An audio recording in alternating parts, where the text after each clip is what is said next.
Semana de inovação em Ilhéus. Eu confesso que cada convidado aqui eu tenho aprendido muito. E tem sido uma experiência gigante. Mas nesse exato momento, eu já vou deixar aqui o bloco de notas pronto, porque eu vou aprender e vou aprender demais. Se eu fosse você, eu já corria, pegava um papel, uma caneta, e vocês não vão ter uma vantagem, né? Vão estar podendo voltar, marcar, remarcar. Façam isso, porque tenho certeza que vai ser uma aula. Eu tenho a honra de receber aqui alguém, um casal que inova. Para estar aqui tem que inovar, né? Na semana de inovação, o nome do podcast é Pode Inovar. E esse casal inova o tempo todo. Eu tenho aqui na minha frente Anderson Versecchia, né? E Eilane Lopes. Eu nem vou ler para começar o currículo deles. A descrição profissional deles. Eles vão fazer isso. Mas confia em mim. Já pegou papel e caneta? A gente vai aprender muita coisa agora. Mas vamos começar conhecendo um pouco esse casal lindo. Vamos começar por ela. Por favor. Quem é Eilane Lopes? Então, Eilane Lopes é uma soteropolitana. Da minha terra. Nascida em Salvador, criada em Salvador, filha de comerciante, tá? Que empreendeu porque queria ter mais liberdade, não era aquele rebelde do sistema. Sim. Não queria ficar preso na CLT sobre as regras. Conecta com alguma coisa aí, Salatiel? Eu? Então, e assim, eu vim de uma história que via o mundo do empreendedorismo com as dificuldades que é, o abrir mão de muita coisa para ser empreendedora. Então, a minha primeira coisa é não serei empreendedora. Ah. Primeira coisa que eu pensava era não vou ser empreendedora, eu quero ir para uma carreira mais consolidada. Mas isso logo mudou depois que entrei na faculdade. Então, fiz administração de empresas, me envolvi muito na área de tecnologia, na área de sistema e fui trabalhar em empresas grandes, trabalhei com certificação, com auditoria e logo eu fui contaminada ali, picada pelo bicho do empreendedorismo, porque eu entendia que eu poderia contribuir muito mais para a sociedade e também para mim. Tava no sangue, papai era assim. Papai era assim. E até também pela minha possibilidade de crescimento, porque eu cresci muito jovem. Tem muita história na época de CLT, mas eu olhei e falei assim, gente, que tal pegar o meu talento e ajudar mais empresas, mais pessoas e me ajudar também a prosperar muito mais, porque eu me sentia limitada também nesse mundo do corporativo, CLT. E aí veio, vou linkar com o Anderson, que é meu parceiro, meu sócio, e ele me deu muita força para que eu largasse uma carreira que estava ali em plena expansão, tá? Para poder abrir uma empresa e entrar para empreender, para ter uma empresa de consultoria. Respira. Respira. Anderson, se apresente, Anderson. O cara já chegou na consultoria, já envolveu você, Anderson. É verdade. Já vi quem manda. Entendeu como é que é o processo? Percebi, aqui, né? Anderson. Manda quem pode, obedece quem tem juízo. Eu já digo que deveria ser o contrário. Manda quem tem juízo e obedece quem pode. Se quem tem juízo estiver obedecendo, quem tá mandando não tem juízo. Mas é verdade. Bom, é um prazer estar aqui com você. Prazer todo meu. Eu cheguei na Bahia em 2001. De onde? Eu vim de São Paulo, do interior de São Paulo, de uma cidade chamada São José do Rio Preto, no noroeste paulista. Com 17 anos, eu tive a oportunidade de vir trabalhar numa multinacional, que era uma empresa que trabalha com fabricação de implementos rodoviários, carrocerias para caminhões, logística, transporte mesmo de forma integrada. E era um ambiente corporativo muito denso, muito pesado, aquela coisa assim de você ter uma rotina extremamente desgastante de atender grandes empresas multinacionais. E era um desgaste. Nesse período eu entrei na faculdade de administração, comecei a estudar comércio exterior, tinha ali uma prévia do que viria muitos anos depois, eu ainda não tinha muito noção de como isso ia se apresentar na minha vida profissional. E a partir desse momento chegou uma fase na minha vida que eu comecei a ter a oportunidade com o final da questão da ênfase, né, na formação profissional, não podia mais ter ênfase em comércio exterior. Então eu fazia administração e a faculdade falou para mim, ou você vai fazer somente administração, ou você pode, então, escolher fazer um novo vestibular e migrar para uma nova área. E aí eu entrei na minha área de atuação, que é a comunicação. Fui estudar comunicação social, fazer jornalismo, e foi aonde eu me encontrei nesse processo. Eu sempre trabalhei com a área comercial, área de vendas, isso era muito forte, muito presente, e sempre tive esse dom da comunicação que foi cada vez mais sobressaindo a partir do caminhar que eu fui tendo dentro da faculdade. E aí eu comecei a me destacar ali dentro. Desculpa, qual era a faculdade? Na época era a Faculdade Unibaía, que era em Lauro de Freitas, Faculdades Integradas e Pitanga. E nesse momento... Oi? Que era referência. Que era uma referência em comunicação, em jornalismo na época. E nesse processo da Faculdade de Comunicação, eu conheci algumas pessoas que eram da área do entretenimento, da arte, cultura, e comecei a trabalhar meio que de paraquedas com a área de produção cultural, onde eu comecei a representar bandas independentes do cenário musical independente de Salvador. Tive a oportunidade de trabalhar com diversas bandas, algumas delas eu fui produtor executivo mesmo. Na época eu trabalhei com a Banda do Círculo, que foi uma banda que foi advinda da banda Escambo, que era uma banda que fez muito sucesso lá na década dos anos 2000 até 2010, 2012, por aí. E aí essa Banda do Círculo, a gente teve a oportunidade de viajar ao Brasil e de ter assim, acesso a muitos palcos de grandes festivais, Festival de Verão, Festival de Inverno de Vitória da Conquista. E ali começou essa minha caminhada na produção executiva, onde eu tive a oportunidade de trabalhar com a Alê Siqueira, depois trabalhei com a parte da comunicação, fazendo não só a produção cultural, mas também a parte do site, toda essa parte de comunicação de um grande músico do cenário popular brasileiro, que é o Guilherme Arantes. Eu fiz o site da empresa dele. E ali foi no período mais ou menos que a gente se conheceu, né, e teve a oportunidade de começar a nossa caminhada como parceiros, como marido e mulher. E desse momento em diante eu faço essa conexão com essa nova etapa da minha vida. Eu me formei, fui trabalhar na Secretaria Estadual de Indústria, Comércio e Mineração, virei assessor de comunicação, então trabalhei muito perto com a política e ajudando ali a fazer a comunicação de eventos sociais ou ações políticas que ajudavam, contribuíam com o desenvolvimento da sociedade. Então eu me via naquilo como uma ação nobre de contextualizar o que o governo fazia, de comunicar isso de forma efetiva. Comecei a ter visibilidade e nesse momento foi quando Elaine estava se desenvolvendo, crescendo na carreira profissional, onde ela alcançou ali a gestão, a gerência de 4 áreas simultaneamente dentro de uma multinacional onde ela trabalhava. E nossos caminhos, nesse momento, começaram a cada vez mais enveredar para um novo olhar para esse caminhar que a gente tinha começado há algum tempo, onde nós começamos então nesse processo, vamos então sair desse processo CLT e empreender. Vamos empreender na nossa empresa, pegar o nosso know-how, o nosso conhecimento e adicionar isso para fazer uma nova etapa na nossa vida, que seria abrir uma empresa de consultoria.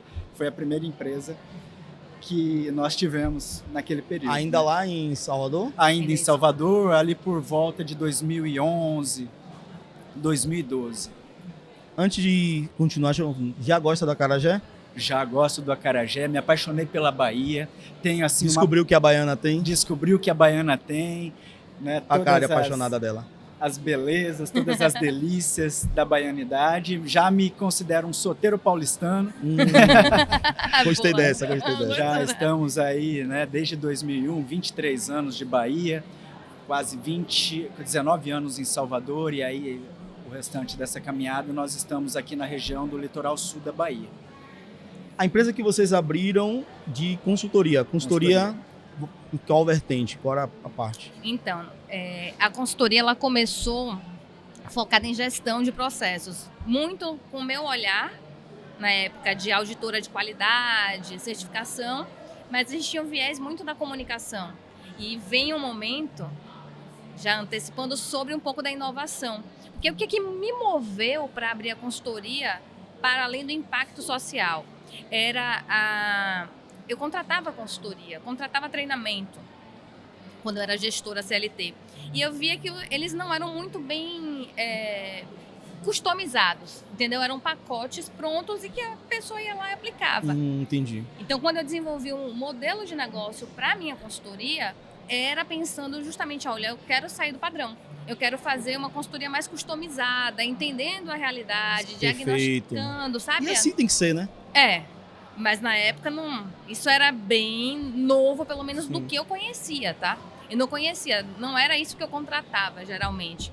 Sim. Então, assim, eu abri o mercado pensando nisso. Eu quero fazer treinamentos corporativos, fazer as consultorias customizadas, nada produtos de prateleira, sabe? A mesma linguagem para toda empresa, o mesmo conteúdo para toda empresa.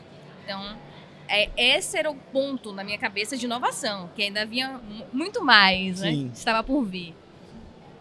Uma dúvida, quando você trabalhou com banda, você toca alguma coisa, algum instrumento? Cara, eu não sou instrumentista. Não. Eu tenho, assim, uma paixão pela gestão e pela gestão cultural, né? Depois eu tive a oportunidade de fazer uma especialização em gestão cultural, mas isso muitos anos depois que eu já estava nesse caminhar. Era mesmo um amor, uma paixão por esse processo musical, sempre gostei muito de música e tive essa aproximação com pessoas do contexto da produção musical propriamente dita, onde surgiu essa oportunidade de eu expor as minhas possibilidades e aquela vontade que eu tinha através da gestão desses grupos musicais. E aí eu comecei a trabalhar a gestão de carreira dessas bandas, a fazer toda essa parte de articulação, não só da comunicação, mas também de vendas, a parte negocial, a parte de estruturação comercial desses grupos, e foi por aí, por essa vertente. Quem gosta de música normalmente tem uma criatividade muito grande, né? Tem isso. Eu me vejo assim como uma pessoa extremamente criativa, gosto muito de arte, gosto muito de criar, desenvolver, de escrever, então é algo que está muito presente. Desenhar também. Agora ele é bom de ouvido, então assim, ele tem a coisa com canto, né?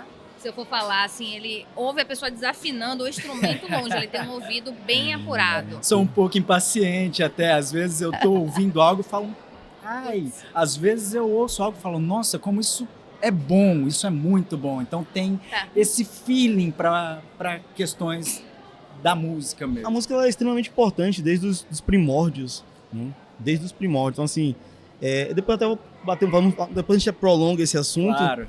Mas é uma das coisas que me faz pensar, gerar criatividade, né? A música ela serve tanto para acalmar quanto para agitar, né? Ela existe, inclusive, a musicoterapia. Exatamente. Então, é uma das coisas que eu aconselho. Porque a gente tá muito querendo conteúdo falado, que é importante. O vídeo, né? Um filme. Mas, pelo menos na minha experiência, a música ela é o meu momento, às vezes, de cortar um take e começar outro. Sabe? Então, eu tenho no meu Spotify, eu tenho uma playlist minha, que chama Alta Astral. Legal. Então essa eu uso pra caminhar. Legal. Então, eu sei que às vezes você acorda, levantar 5h30 da manhã pra caminhar, tá? Então, tem uma música específica. Aí já gera. Aí quando eu já volto ouvindo o podcast. Entendeu? Então, tipo, é importante, por isso que eu perguntei a questão da música, que bom que você tem esse ouvido. Aí vocês montam essa consultoria em Salvador, voltando aqui, mas depois vem pra... Sim, pra Ilhéus. Já para trabalhar, né, com um programa de exportação, que era o programa de qualificação para exportação, que era uma parceria da Federação das Indústrias da Bahia, através do Instituto Evaldo Lodge, e o MDIC, que é o Ministério do Desenvolvimento. E nós tivemos aqui, porque eu estava trabalhando com uma banda local, por questão dessa banda ter a maior parte dos integrantes aqui em Ilhéus. Nessa época eu estava trabalhando também com um programa da Universidade Federal da Bahia, onde fazíamos os planos municipais de cultura, capacitávamos os municípios do norte do país a criar os seus planos municipais de cultura. Então, nesse momento, eu trabalhava muito remotamente. E aí eu vim morar em Ilhéus para estar mais próximo desse grupo musical, que era uma banda do cenário hip hop, onde nós tivemos assim algum tempo de caminhada juntos. E numa dessas vindas aqui para Ilhéus, surgiu a oportunidade de trabalhar nesse programa de exportação, que foi o que nos atraiu verdadeiramente para vir para a região, unir, né, a questão de trabalhar com os grupos musicais e também começar. A Elaine já estava, né, muito dentro desse processo das consultorias, da gestão, e aí nós viemos para atuar nesse programa de exportação. Posso contar uma curiosidade? Deve. Então, na verdade, num desses eventos, eu não sei se você lembra, tinha o Aleluia. Aleluia, Ilhéus. Aleluia sim. Ilhéus. Ele fez o Aleluia, que foi a primeira vez que eu estive em Ilhéus, em abril. Abril, né? Aleluia, que era a época da Páscoa. Isso. E aí voltei no final do ano que eles fizeram o Réveillon de Itacaré. Aí eu vim para passar o Réveillon. Do Réveillon eu passei ali na 2 de julho, olhei aquele ambiente, dei de cara com uma instituição que é parceira nossa, que é o Sebrae. Falei, nossa, tem um Sebrae aqui, né, nesse lugar tão bonitinho, essa cidade tão bonitinha. Tão perto assim, Tão né? Tudo perto, tão próximo. Aqui a logística é muito fácil, tudo muito tranquilo. E aí, falei assim, nossa, eu gostaria de morar aqui, de ter mais qualidade de vida. Aí começa o processo de mudança, que eu chego em Salvador, recebo uma ligação do Sebrae falando, Elaine, você é consultora de Ilhéus, né? Aí eu falei, não, mas estou querendo. E aí veio, tudo combinou para poder a gente vir para cá. Aí começou a surgir os convites. Assim, eu voltei com o bichinho, com vontade de mudar para Ilhéus. Gostei muito da cidade, né? Sim, sim. Querendo Ilhéus mais é qualidade de vida. Maravilhosa. Nem sabia ainda, conheci os primeiros chocolates de verdade. Ali eu descobri que eu gostava de chocolate, que era o chocolate daqui de origem Chocolate que eu de gostava. origem. Não é aquele do mercado, não. Não. Aquele eu não E gostava. foi engraçado que eu falei pra ela assim, ó, não fala pra mim que você gostou daqui não, porque eu largo tudo lá e venho pra cá amanhã, viu? Ela falou, olha que é uma possibilidade, é muito legal, né? Aí nós conversamos e tudo culminou pra que a gente viesse pra cá. Foi uma confluência de questões e parece que assim, naquele período do mês que se seguiu ali, dos dias que se seguiram, tudo confluiu para que a gente viesse para cá. Que massa. Mas não é fácil também você... Salvador tem um mercado muito maior. Ah, Exato. sem dúvida. E vim para Ilhéus, que tem um mercado bom, mas em comparação a Salvador, né? Isso foi pensado, foi... Então, foi pensado, mas a gente veio movido pelo desejo mesmo da mudança. Sim. A gente vinha de um momento muito estressante em Salvador, a rotina, tudo muito distante, muito trânsito na época. A gente estava morando na região metropolitana, em Lauro de Freitas. Sim. Eu fazia mestrado na UFBA, na Avenida 7. Sei onde é. Então, Uma viagem. quase 3 horas de trânsito, assim, 2 horas e meia, se tivesse qualquer coisa, sabe? Assalto, sabe? Uma série de coisas. Tenso, tá tenso. Da cidade. Cidade muito grande, tenso. coisas da cidade grande. E aí, assim, eu era professora da Universidade Católica, dava aula para o Senai, tinha consultoria, estava nesse momento indo muito bem, nossos projetos em Salvador, mas eu tinha essa vontade de mudar. Eu falei, não, vou mudar. Aí surgiu essa oportunidade que a FIEB convidou para poder fazer esse programa de exportação, então eu vim. E como ele trabalhava com a UFBA remotamente atendendo o Brasil, no plano de cultura, para a gente... Juntou útil ao agradável. Tinha uma oportunidade aqui, eu falei, então legal. A banda estava aqui, então a maior parte dos projetos que a gente estava desenvolvendo estavam possíveis de executar de qualquer localidade. Bom. Em 4 meses estávamos aqui sem saber onde é que era a Praia do Sul. Tínhamos alugado um apartamento na Praia Pela do Sul. internet, não, sem ver, alugamos, é isso, manda as fotos, gostei, vou ficar, e assim viemos. Na época que não tinha o LX direito aqui, a gente não achava uma pizzaria quando chegava aqui no online. Não tinha Isso iFood. Não tinha não um tinha iFood. nada O disso. digital tava assim, engatinhando. E foi o momento que a gente pensou assim, uma oportunidade, porque nós trabalhávamos com a transformação digital. Tanto eu quanto ele, a gente tinha pegada Da transformação da digital transformação mesmo, digital. era o nosso foco de trabalho desde, né, da minha formação, que foi focada nisso, de como a transformação digital mudou o cenário da música, mudou a música como a gente conhecia para os formatos de streaming, para os formatos digitais, e a partir daí nós vimos a possibilidade da mudança que viria a partir desse momento. Né, para todos os setores, não somente para a música. E isso sempre fez parte da nossa estratégia, que era trabalhar a transformação das empresas, ajudar elas a se posicionarem também nesse universo digital. Esse era o viés que a gente pensou. Por isso que uma das áreas que nós temos hoje, que é muito demandada, é o marketing. E o marketing digital, as estratégias de posicionamento digital. Sim, mas trabalha o marketing também 360 360. 360. Principalmente a parte estratégica, e aí a gente tem uma divisão do nosso trabalho. Eu trabalho, assim, Anderson, não que a gente não se apoie, mas, por exemplo, a liderança. Então, eu lidero mais a gestão estratégica do negócio. Planejamento de campanha, de conteúdo, e ele cuida muito mais da parte de ranqueamento. Das estratégias, do ranqueamento SEO para posicionar as empresas, estruturar ela de forma uniforme em todos os canais onde elas estão presentes, para poder otimizar os resultados e, a partir daí, criar as estratégias macro para direcionar mesmo. E desde o microempreendedor individual a um território inteiro, a gente traça essas estratégias, implementa essas estratégias, tivemos vários casos de sucesso, trabalhar com cadeias produtivas inteiras, né, toda através dessa gestão estratégica do marketing. Marketing digital, quando a gente fala muito marketing digital, eu estava nesse podcast anterior, eu gravei com Carol da TV Santa Cruz, publicitária, né? Estava falando sobre isso. Estamos vivendo um mundo que as pessoas só pensam digital. Eles estão, de certa forma, não usando mais os outdoors, o off, né? E que funciona. Ou não? Funciona. Eu acho que são estratégias complementares. E depende do perfil da empresa? Depende do perfil da empresa, mas a gente vê sempre as estratégias como omnichannel. São os canais on e offline, mas tudo depende de qual é o setor, o segmento, qual é a estratégia de posicionamento que essa empresa tem, se ela atinge um mercado local, se ela atinge um mercado mais macro, mais estadual, ou multinacional, ou nacional, ou internacional.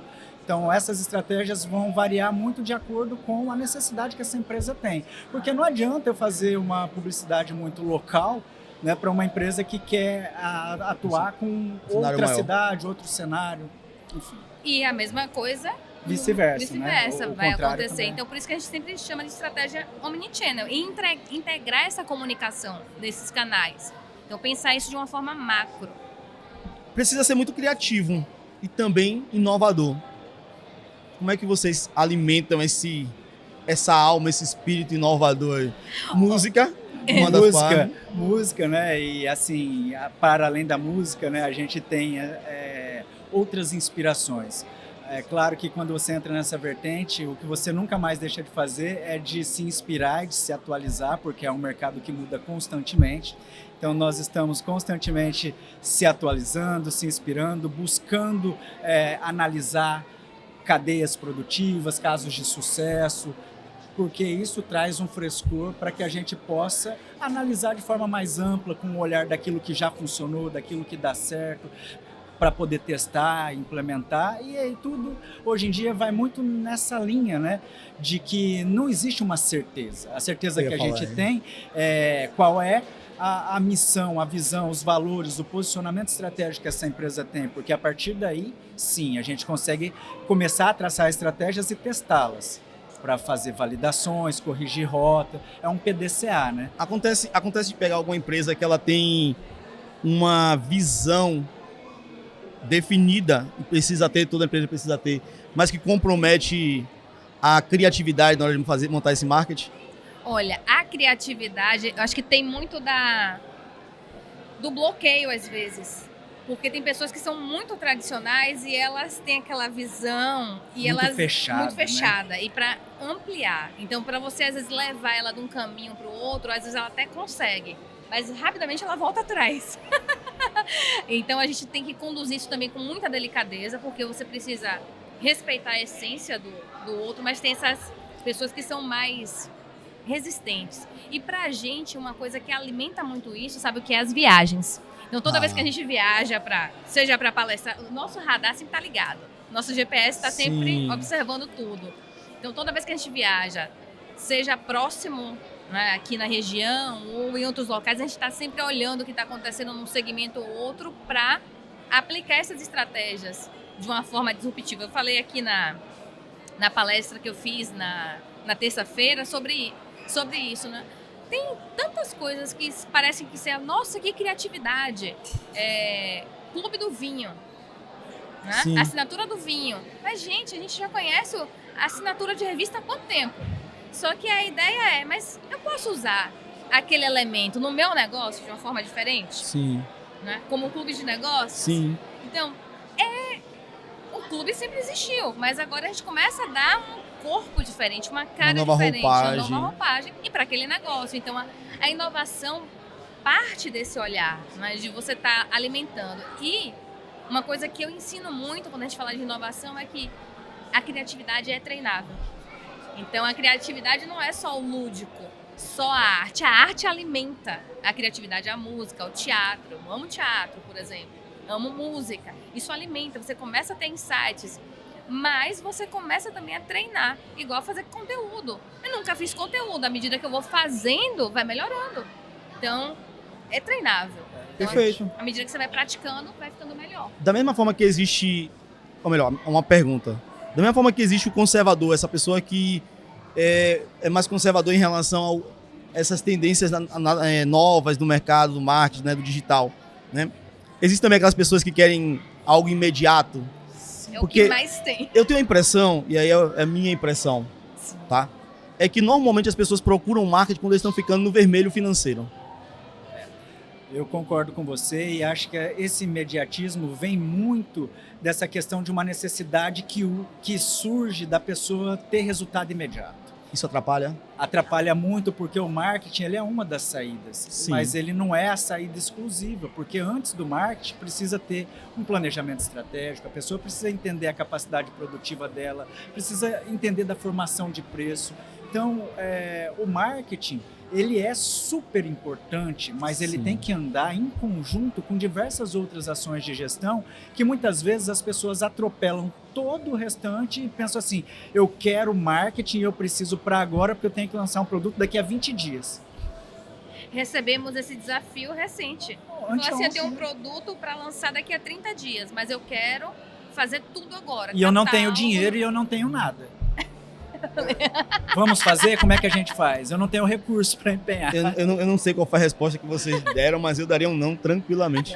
A gente não pode fazer isso, mas a gente direciona, porque... É porque uma coisa é desafio, outra coisa é loucura. Exato, tem. mas eu Então falei, a gente não é tenta possível. colocar os pés no chão Sim. para poder fazer com que a pessoa entenda que existem prioridades dentro do processo. Qual é a prioridade que nós vamos trabalhar então?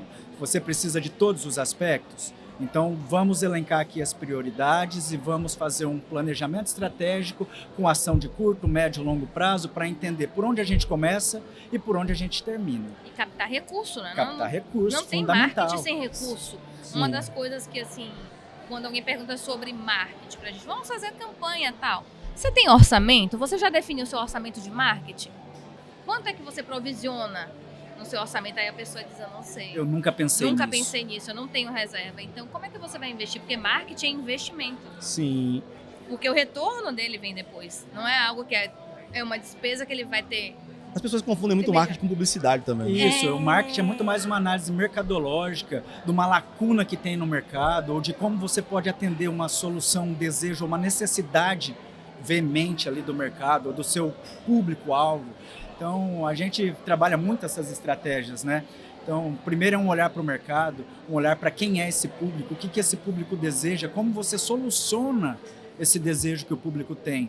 Porque o inovar parte muito disso, porque o inovar também não é inventar a roda, é você entender a necessidade e ver como o seu produto ou serviço pode, de fato, resolver essa necessidade. Sim. Porque a inovação vem muito daí pelo nosso olhar prático, né, da vivência.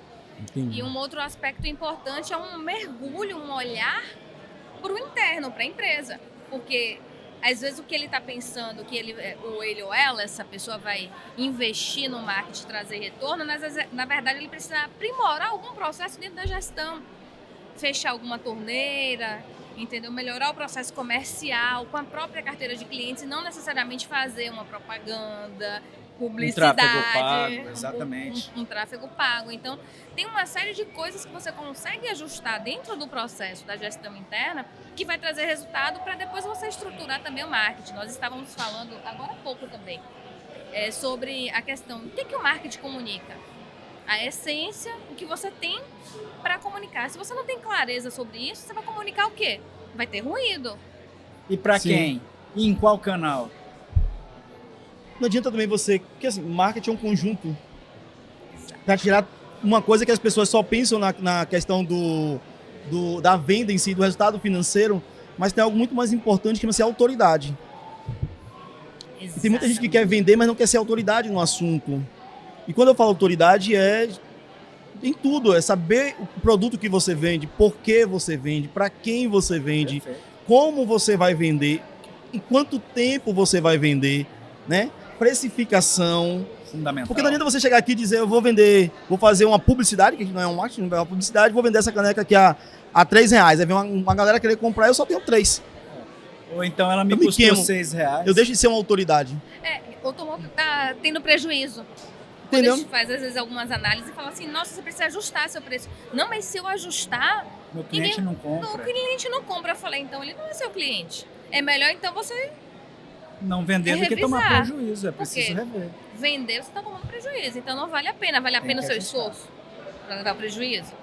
E aí a análise é bem aprofundada, né, para entender qual é o produto, quais são os produtos de linha de frente, os produtos de combate, os produtos que vêm nessa esteira de produtos, o que é mais viável, o que é menos viável. E muitas vezes as empresas não têm a mínima ideia sobre isso. Às vezes você pode, é o chamado boi de piranha, você pode colocar um produto no preço de custo só para atrair para a sua loja, por ser. Na verdade, você quer vender e vende outro. Exatamente. E as pessoas às vezes focam muito só em um produto, só em um serviço, né? Então, eu não entendo da área, só estou batendo um papo. Mas tem tudo a ver com o que você acabou de imagina. falar. Mas é pensar nessa esteira, no portfólio, na esteira de produtos ou de serviço no seu portfólio e entender, assim, de fato, qual é o objetivo da minha empresa? Onde eu quero chegar no final do O propósito dela. ano? Qual a Propósito. transformação que ela gera? Porque tá tudo focado nisso. E se você perguntar muitas pessoas que, empresários, empreendedores, eles não sabem. Às vezes, começou uma empresa pela dor, sanou a dor naquele momento, continua o investimento, meio que tô por aqui. Eu costumo dizer, tinha fechado o CNPJ, na hora que acabou a dor, suspendesse o remédio, na hora que acabou a dor, não continua. Porque tem que ter um propósito. E aí o que acontece? Quanto mais você... porque tá dando legal, tá funcionando. Gente, empreender é uma arte. Eu costumo dizer que não romantize o empreendedorismo. Não dá. Lógico, você tem a possibilidade de fazer mais, ganhar mais, de ter o seu tempo, Exato. mas não romantize isso. Empreender é 24 horas. Não pode. Vocês viajam para uma viagem de casal, de família, mas a mente está... A 100% do tempo focado no empreendedorismo, nas ações estratégicas, como a gente recebe e visualiza o atendimento que é dado nos estabelecimentos, como aquilo pode melhorar, como aquilo pode gerar uma experiência melhor para o usuário, seja no canal online, seja no presencial, no corpo a corpo. A gente não desliga disso, né? E aí manda, eu vi uma coisa, lembrei do cliente, falei, nossa, aí a Olha gente conversa, isso, e olha, a gente pra tal troca. cliente, aí a gente manda. Vi um conteúdo no Instagram, nossa, que legal, manda pro cliente, sabe? Mas Então, o uma tempo coisa todo. assim também que é muito intenso, né, no nosso caminhar é que assim, a gente percebe que não romantizar é preciso, como você disse, é preciso mostrar e evidenciar que é cansativo, é desgastante, mas se você fizer da maneira correta, se tiver um apoio de uma consultoria, de uma instituição como, por exemplo, o próprio Sebrae, que tem ali formas de apoiar o micro e pequeno empreendedor, o próprio Instituto Evaldo Lodge, que a gente tem como parceiro também. Então a gente vê que tem instituições que apoiam, mas você precisa de um apoio, busca esse apoio, seja numa consultoria, seja estudando sobre o seu mercado, buscando conhecimento nas redes sociais, mas não deixe de buscar, porque isso faz toda a diferença, porque fechar os olhos para o mercado, para o negócio, é realmente dar um tiro no pé. Só completar essa frase, concordo contigo, eu costumo dizer, não romantize, mas não deixe de amar. Exatamente. Quando você deixa de amar, que você perdeu o tesão por aquilo, já não tem que estar mais ali.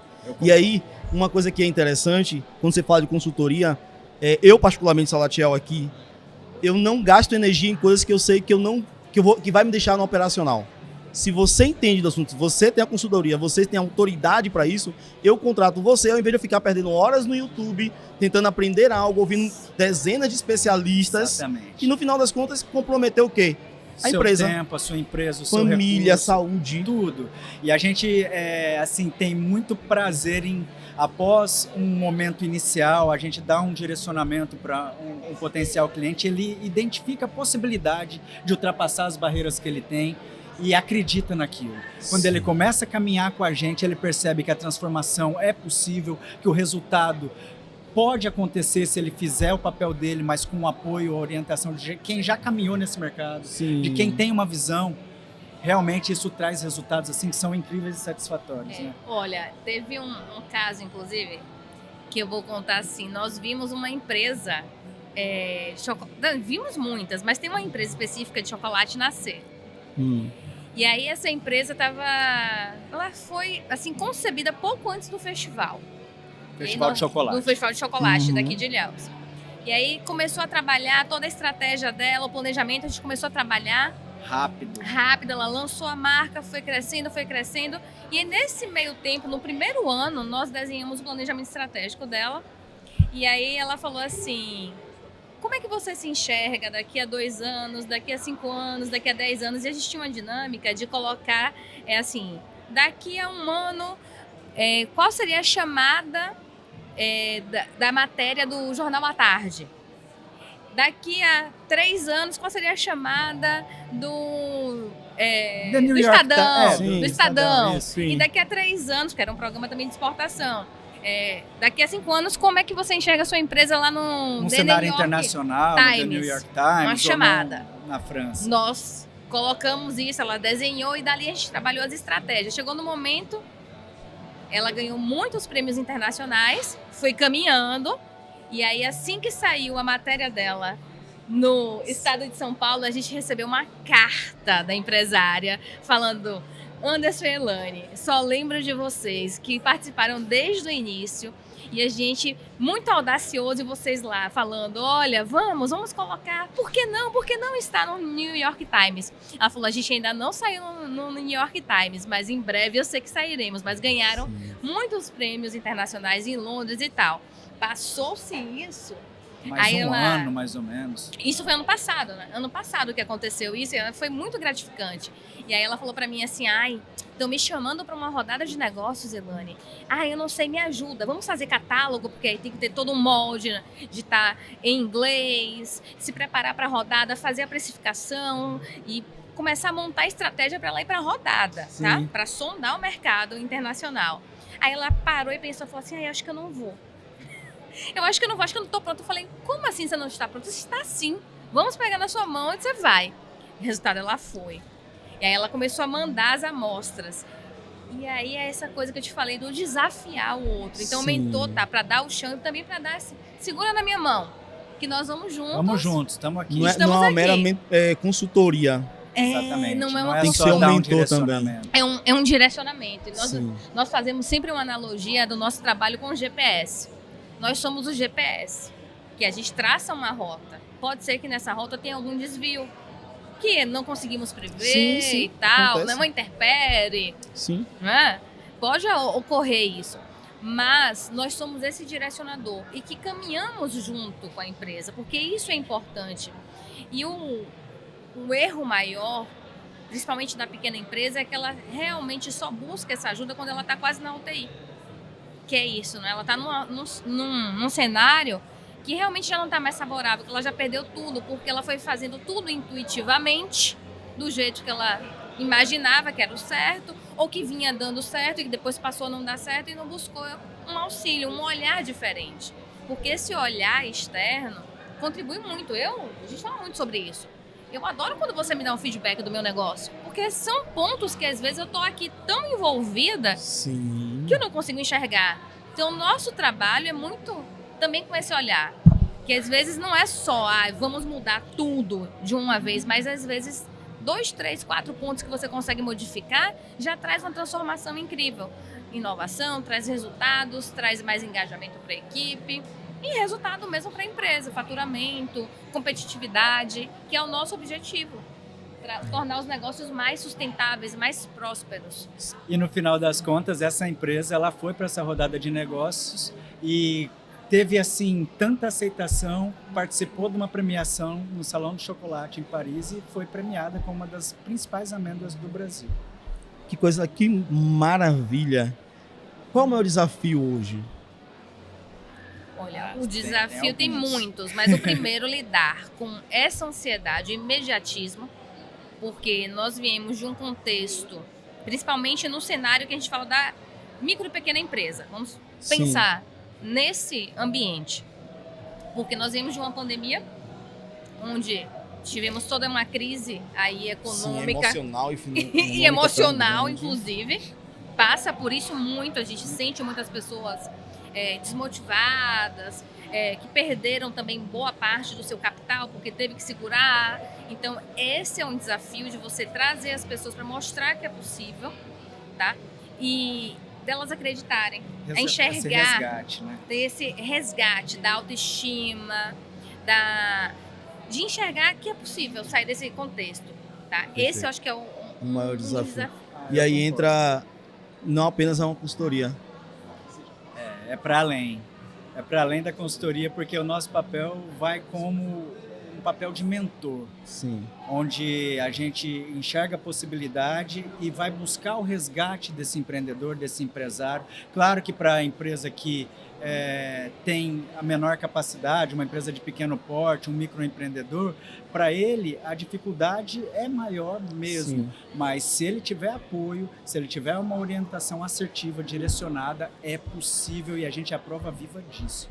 E eu vou contar mais um Certo. segredo que nós mexemos aqui. Eu tenho, apesar de haver um preconceito muito grande, eu sou coach, tenho formação em coach. E desde a época de qualidade, da época que eu era auditora de qualidade, eu sempre estudei e fiz especialização na área de gestão de pessoas. Porque não adianta só entender de marketing, de processos, mas tudo isso é feito com pessoas. E pessoas no seu mundo complexo que elas são, nesse universo. E, para além disso, nós somos terapeutas holísticos. Legal. Estudiosos do comportamento humano, do Também. neuromarketing, né? Eu vou só fazer uma ABS aqui, que é tipo... Eu não sou coach, tá? E tem uma aceitação tranquila quanto a isso. Mas eu costumo falar, num Brasil que tem preconceito em relação ao coach, é o mesmo Brasil que não vai no psicólogo. Perfeito, exatamente. Então é um problema de saúde mental. Sem dúvida. Agora deixa eu ser coach, assim. Descansa seu coração. Tipo, por que eu vou questionar alguém por ser coach se nem no psicólogo eu vou?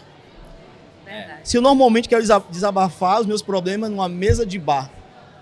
Então, gente... Verdade. Gente, ó, deixa eu falar pra vocês, eu quero muito continuar esse papo. Eu quero marcar um outro momento. Sem dúvida. Tá muito bom mesmo. Vamos marcar no nosso estúdio, né? Estamos aqui na Feira de Inovação, né? E, tipo, é uma aula. Acho que eu tenho algumas perguntas pra fazer, eu tenho umas coisas mais amplas pra gente trabalhar. Vamos marcar um bate-papo, não essa semana, talvez numa outra, se tiver o tempo de vocês, pra gente voltar esse assunto, Combinado. porque acho que é muito importante falar isso. Porque, assim, a gente não tá conversando, e aí agora eu vou alfinetar o mercado, e não vou deixar o direito de fala de vocês pra não comprometer. A gente não tá falando, e essa mesma fala eu usei com o Carol da TV Santa Cruz. Eu não estou de frente pra alguém que tem um iPhone e um microfone de lapela e que sabe fazer um story. E diz que é marketing. A gente está de frente de pessoas que têm autoridade no assunto. E esse é um assunto muito vasto, muito grande. E, tipo, por que não continuar? Por que não levar isso mais adiante? Ah, Salatiel, mas alguém faz e faz bem feito. Tá, mas o bem feito de hoje serve para amanhã? A gente está falando de criar autoridade. Para uma pessoa que entra na polícia como soldado, para ele chegar a coronel, ele chegar a essa autoridade, ele tem um prazo. Então, tem muita gente sendo soldado dando um tiro aleatório. É isso. Não vou deixar jeito de fala. Só quero agradecer a vocês por esse mesmo momento. Vamos marcar novamente, continuar. Vamos sim. Gratidão aí Obrigado, pelo gente. convite. Estamos à disposição. Satisfação imensa em poder bater esse papo gostoso aqui com você e poder expor um pouco, né, da nossa vida profissional e poder bater esse papo assim que foi realmente muito positivo pra gente. Vamos só voltar. agradecer e, assim, sei que é o primeiro de muitos encontros. Com certeza, com certeza. Gente, em breve esse conteúdo... Esse aqui já tô cortando aqui, ó, tela preta. Já tô pensando que tô começando de novo, tô pensando que tô fazendo story já. Obrigado pela companhia. Voltaremos com esse assunto que é muito importante. E Deus abençoe. Até breve. Até breve.